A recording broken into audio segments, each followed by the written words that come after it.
오늘 우리는 예수님이 가장 존경한 인물, 자, 알고 싶지요? 그리고 궁금하죠? 정말 예수님이 가장 존경한 인물이 있었습니다. 예수님이 사정없이 하느님 앞에서 무례하게 굴고, 그리고 하느님 뜻을 어기면서 사람들을 잘못 인도할 때 거침없이 지적도 하셨지만 또 존경하고 아주 놀라울 정도로 존경한 인물이 있었습니다. 말할 것도 없이 세례자 요한입니다. 그래서 그 예수님하고 세례자 요한 관계를 어떻게 정리해야 될까? 우리 성서가 쓰여질 때쯤, 그러니까 예수님 당시에 따라다니면서 녹취한 말씀이 아닙니다, 우리 성경이. 그리고 또 그냥 그대로 또 그냥 속기사처럼 막 옆에 있어가지고 속기사가 기록하듯이 그걸 그대로 옮겨놓은 말씀도 아니에요. 예수님은 이미 십자가 죽음으로 세상을 떠나시고 몇십 년이 지난 후에 이렇게 스승의 가르침도 있고 아주 전수했던 내용이 있거든요. 있고 또 초대교회 상황 속에서 예수님의 말씀을 녹여서 지금 삶의 이야기도 있습니다. 같이 섞어지면서 이렇게 오늘 우리가 가지고 있는 복음서가 됩니다. 그런데 이 복음서에서 그러니까 이제 제자들의 움직임이죠. 그 안에 예수님과 세례자 요한을 정리해야 하는 어떤 과제, 숙제가 주어지는 거예요. 이 과제를 어떻게 풀어갈까? 사실 사복음서에도 이런 노력들이 아주 조금만 관심을 가지고 보시면 상당히 그 중심을 잡으려고 노력을 하는 거예요. 그리고 사도행전에서도 그렇고요. 심지어 바울로 관계된 말씀에서도 세례자 요한의 세례만 알고 있다는 말씀도 있어요. 그래서 다시 그분에게 예수님의 제자가 되도록 안내하는 말씀도 있거든요. 그러니까 세례자 요한은 사실 대단한 인물이었습니다. 그러니까 지금 오늘 주제에 가장입니다. 존경한 인물이 분명히 우리 복음서, 예수님의 친언어로 나오는 거예요. 직접 예수님이 사시면서 하셨던 그 존경의 그 말씀이 성서에 생생하게 있습니다. 이 인물이 누구냐? 세례자 요한입니다. 자, 우리가 오늘 이것도 한번 생각할 일이에요. 예수님 당시에 얼마나 그분을 존경했던지. 일단은 자, 세례자 요한 하면 말 그대로 세례를 베풀었던 자입니다. 그러니까 예수님 당시에 세례자 요한만 있는 게 아니에요. 율사도 있고 사제도 있고 열혈당도 있고 여러 부류가 있었습니다. 또 수도생활하는 에세네도 있었고 여러 부류가 있었지만 예수님은 세례자 요한한테 꽂힌 것입니다. 그래서 우리 복음을 보면 갈릴리아 나자렛에서 나오셔서 예수님이 거기서 이제 목수로서 건축공으로서 일하면서 가족을 돌보셨던 분이에요. 예수님이 나오셔서 누구를 찾아가느냐? 세례자 요한을 찾아가는 겁니다. 여러분들이 마테오복음, 누가복음 3장에 보면 세례자 요한이 했던 설교 내용이 있습니다. 그러니까 세례운동을 베풀 때 그저 그냥 사실 침수례를 했대요. 이게 물속에 머리끝까지 팍 담궜다? 나오는 것입니다. 우리는 요즘 이제 약식 세례를 주로 이렇게 하는데, 이렇게, 그게 뭐냐면 그냥 세례운동만, 그 물에 적시는 것만 한 게 아니에요. 그때 사람들이 굉장히 어려웠습니다. 그때 세례자 요한은 엄청난 길을, 그리고 아주 건전한 방법으로 제시했어요. 많은 부담을 준 게 아니에요, 사람들이. 그러니까 엄청 사람들의 호응도가 있었거든요. 거기에 마테오, 누가 3장에 보면 세례자 요한의 설교 내용이 있습니다. 그러니까 예수님도 분명히 그분의 설교를 듣고 이걸 받아들이고 회개했다는 표시로 이렇게 침수례를 했던 거예요. 예수님도 그 세례를 받으셨습니다. 그러면 예수님이 보통 인물이 아니거든요. 정말 예수님은 아마 이제 세상에 두 번 다시 나올 수 없는 인물일 정도로 하느님 가까이 있던 인물이에요. 예수님이 존경을 했으니 보통 인물이 아니죠. 세례자 요한이. 예수님이 아주 그 지혜가 엄청나게 번뜩인 분이거든요. 예. 하느님 체험이 놀라운 분입니다. 근데 일단은 세례자 요한을 찾아와 세례를 받으셨어요. 예수님이. 그만큼 존경을 했던 거예요. 그래서 이제 예수님은 마태오복음 11장에 보시면 얼마나 존경했는가. 이 말씀을 제가 한번 먼저 들려드리겠습니다.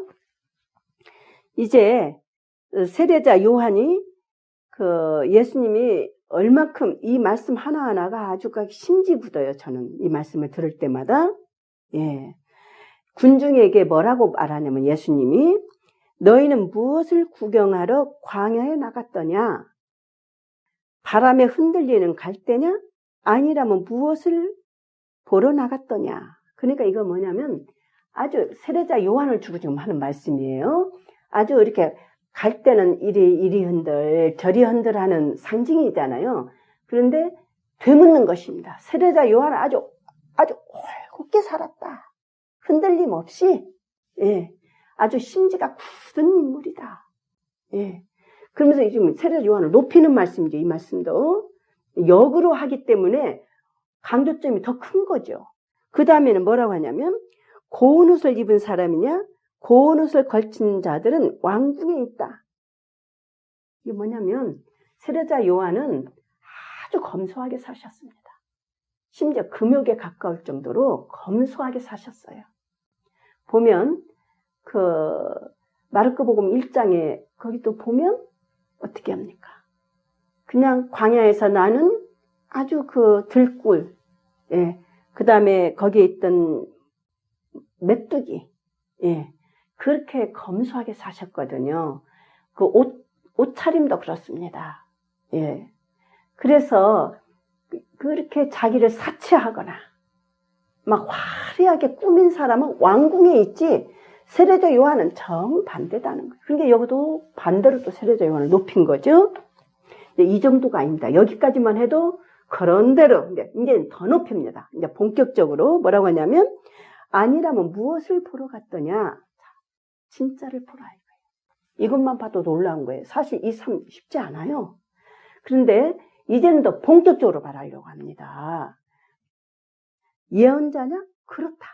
예언자라고 합니다. 그러니까 지금 세례자 요한은 우리가 세례자만 알고 있으면 되지 않아요. 예언자 알고 있어야 됩니다. 예언자 요한도 알고 있어야 돼요. 예언자는 정말 하느님을 그 시대에 내놓는 사람입니다. 예언자다. 사실 이제 덧붙여서 말씀드리자면 예수님도 분명히 말해서 예언자의 완성입니다. 그러니까 예수님이 보통 지금 존경한 인물이 아니에요. 그러면서 뭐라고 말씀하시냐면 예언자보다 더 중요한 입니다. 예언자 중에 예언자다. 얼마나 예수님이 존경했던지 이거는 아마 예수님 생전의 육탄 발현일 것이다 이렇게 보거든요. 그래서 그 다음에 이제 이 예언자를 어느 정도 높이느냐? 극존칭이라고 저는 말하고 싶어요. 그는 성경에 이렇게 기록되어 있다. 하면서 이제 이게 초대교회 말도 이제 섞어요. 그 다음 11절에 보면 여자에게 태어난 이들 가운데 지금 저는 여러분들이 성서를 보실 때 10절을 띄워서 왜 11절로 하느냐. 10절은 초대교회에서 세례자 요한을 너무 높이니까 제자들이 이제 곤란해서 10절은 또 약화시키는 말씀을 섞은 거예요. 그러니까 사실은 이제 예언자보다 더 중요한 인물이다. 그 다음에 이어질 말이 11절이거든요. 그래서 저는 11절을 이어서 말씀드리겠습니다. 내가 진실로 너에게 말한다. 여자에게서 태어난 이들 가운데 세례자 요한보다 더 큰 인물은 나오지 않았다. 그러니까 모든 인간들, 자, 그 어머니 태를 열고 나오지요. 그런 인물들 중에 가장 위대하다. 예, 그래서 저는 오늘 주제를 가장 존귀한, 정말 예수님 그랬습니다. 예. 그래서 예수님과 세례자 요한의 이 관계는 말할 수 없이 돈독합니다. 세례자 요한을 젖혀두고 그냥 말할 수 없는 제자들의 이런 부담이 있는 거예요. 이제 성서를 기록할 때, 우리 교회 시대에 들어오면. 그래서요, 사도행전 1장을 한번 제가 곁들여서 말씀드리면 더 쉬워질 것 같아요. 이제 사도행전은 이제 교회의 이야기입니다. 그래서 1장은 교회를 준비하는 거예요. 우선 준비할 때 우리가 12제자라는 거 다 아시지요? 그 중에 유다가 예수님을 팔아넘겼습니다. 11제자, 이제 12제자가 있어야 돼요. 근데 11제자가 한 제자를 보선 채우는 것입니다. 그때 사도의 기준이 있어야 돼요. 어떤 기준으로 사도를 채우느냐? 그때, 그러니까, 사도에 대한 자격이 이제 우리는 그 말씀을 통해서 알게 되는 거예요. 거기에 이런 말씀이 있습니다. 자, 세례자 요한이 세례 주던 때부터 예수님이 십자가에 돌아가셔 승천할 때까지 목격한 사람 중에 사도 한 사람을 뽑자. 그러니까 그 기간에 동행을 해야 돼. 그게 거기에 어디서부터입니까? 출발이 세례자 요한입니다. 여러분들 내복음서 다 보십시오. 초반에 전부 세례자 요한을 정리합니다. 마르코복음 1장 1절도 예수님 얘기한다고 딱 해놓고 세례자 요한 얘기를 하거든요. 그러면 마르코만 그렇습니까? 마태오는 또 어떻습니까? 누가는 또 어떻습니까? 누가는 더 비교 서술까지 하면서 정리를 해야 되고, 요한은 요한대로 그렇습니다. 말씀 참가 1장부터 보십시오. 뭔가 지금 세례자 요한과 예수님의 관계를 정리하면서 스승을 말해야 돼. 복음을. 그러니까 사도행전에서조차도 이렇게 세례자 요한 때부터, 세례 주던 때부터 예수님이 승천할 때까지 함께한 자 중에 뽑자. 그래서 이제 사도는 부활의 증인이거든요. 스승이 부활하셨어. 제자는 배우는데 역점이 주어진다면 사도는 어때요? 이제 사명이 주어집니다. 어떻게? 스승의 부활을 세상에 이제 드러내야 되는 그런 사역을 맡게 되는 거죠. 그래서 이렇게 제자들조차 예수님하고 세례자 요한하고 상당히 관계를 잘 알고 있어요. 예. 그래서 이제 이런 내용들이 복음서 안에도 그렇게 정리를 한다. 예. 그래서 자, 그러면 예수님이 이렇게 존경한 인물이 세례를 베풀어서 세례자 요한. 자, 예언자, 아주 대단한 예언자라고 지금 말씀드렸어요. 그래서 그를 이것만 있느냐? 순교자도 있습니다. 예. 순교자. 자, 헤로드 안티파스가 세례자 요한이 사실은 별 볼 일 없으면 그렇게 굳이 안 죽여도 됐을 거예요. 자기 정치에 위협을 느끼니까 어때요? 감옥에 가뒀다 죽였습니다. 자, 우리는 예수님이 좀 존경한 대단한 인물로 세례자 요한을 오늘 중점적으로 말씀드리지만, 자, 그 중에서도, 이 중에서도 가장 크게, 우리가 이거를 드러내는 것은 뭐냐면, 강조하는, 세례 베푼 요한을 강조하면서 세례자 요한으로 우리가 지금 익숙해졌어요. 그런데, 자, 이 모습은 벌써 예수님을 예견해 줍니다. 예수님도 예언자 길을 완성하셨죠? 그 다음에 세례자 요한이 무참하게 비참하게 죽은 것처럼 예수님도 앞으로 그렇게 죽을 것입니다. 그래서 우선 제가 오늘 제자들을 오면 부담이 된다 그랬어요. 그래서 이 말씀을 하나 덧붙여야 내용이 잘 연결될 것 같아서요. 제자들은 어떻게 하느냐?